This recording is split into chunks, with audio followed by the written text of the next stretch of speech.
Welcome back to another exciting video of Lights Out Cinema. Today, I'm going to explain a 2016 American psychological horror film called Split.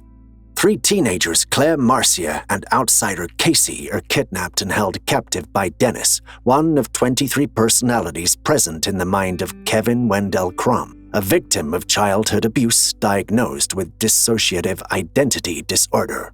So let's dive into the story, but before we do, don't forget to hit that like button and also subscribe to our channel and help support us. The film follows a man with 24 different personalities who kidnaps and imprisons three teenage girls in an isolated underground facility. The film starts off with a birthday party for Claire. One of her classmates, Casey, was also invited out of pity, as Claire tells her father that Casey frequently gets into trouble with teachers and gets sent to detention. Casey calls for a ride home but is told the car broke down. She's about to take the bus, but Claire's dad insists that she go home with them. The girls leave along with another friend, Marcia. Claire's dad is approached by an unseen person.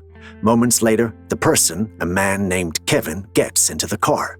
Claire thinks he's just got in the wrong car by mistake, but Kevin puts on a face mask and sprays the girls with some kind of toxin that knocks them out.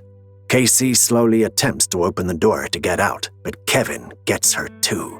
Kevin brings the girls into a windowless room in an unknown location. He pulls Marcia out and takes her outside.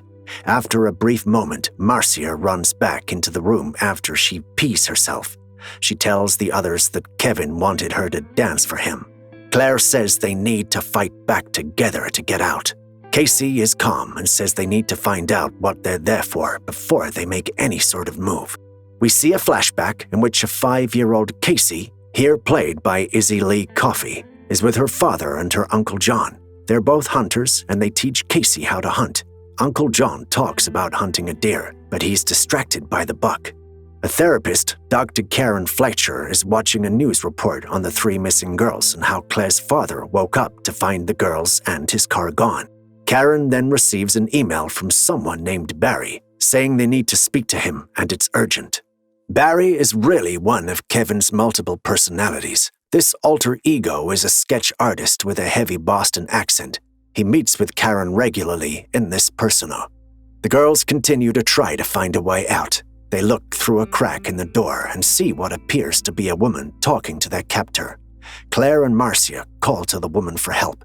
She approaches the door, but it's just Kevin wearing a skirt and high heels.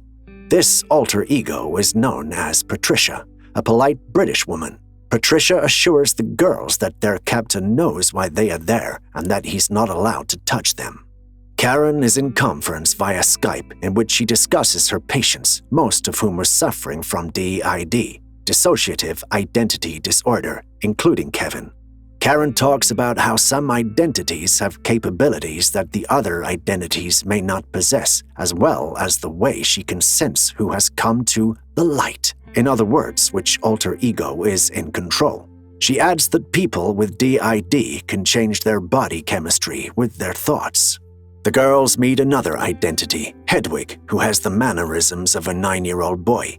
He claims that Patricia and Dennis, the persona that captured the girls, are mad at him and that he's in trouble. Casey talks to Hedwig in an attempt to get out of there by telling him that Patricia and Dennis are still mad at him and that he's in trouble. Hedwig leaves and the girls start looking for a way out through the walls.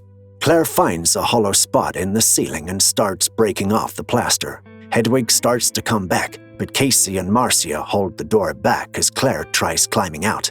Kevin reverts to Dennis as Claire starts crawling through the vents. She finds an exit and starts running for help. She hides in a locker, but her breath trembles and is so loud that Dennis finds her. He orders Claire to take off her shirt because it's dirty. He then locks her in a room by herself. In another session with Karen, Kevin returns as Barry. Karen doesn't believe she's really talking to Barry.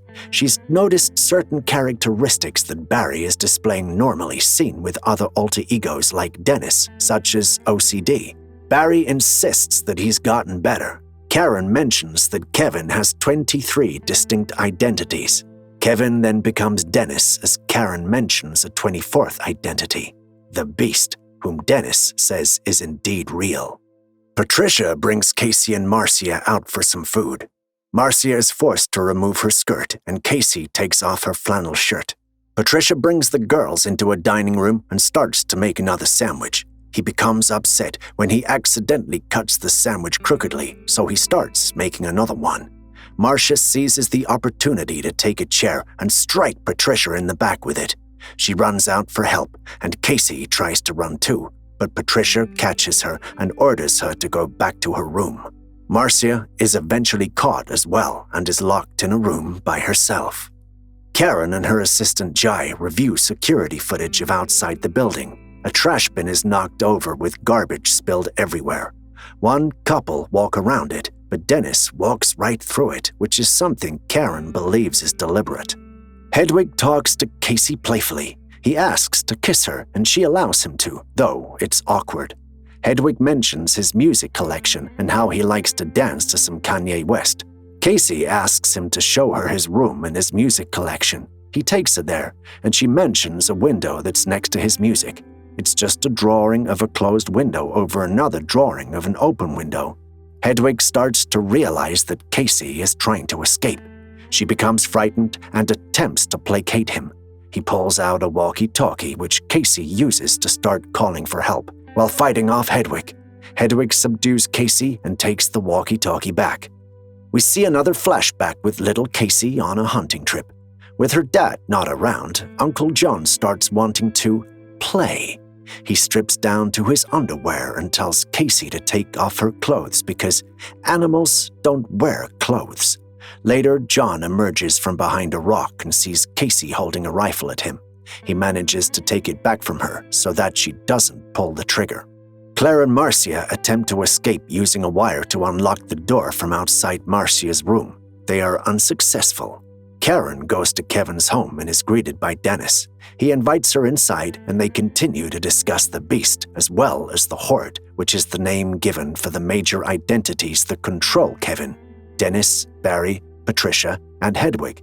Karen then becomes genuinely terrified. She goes outside and finds Claire trapped in her room, but Dennis pulls Karen away before she can help. Casey finds a laptop with videos on every one of Kevin's identities. She sees one called Orwell, who discusses philosophy, and another named Jade, who is a diabetic. Dennis goes to an abandoned train car and starts to transform into the Beast. He is significantly taller and stronger than any other identity. He returns home and finds Karen writing something on a piece of paper. She grabs a small knife as he crawls on the wall and grabs her.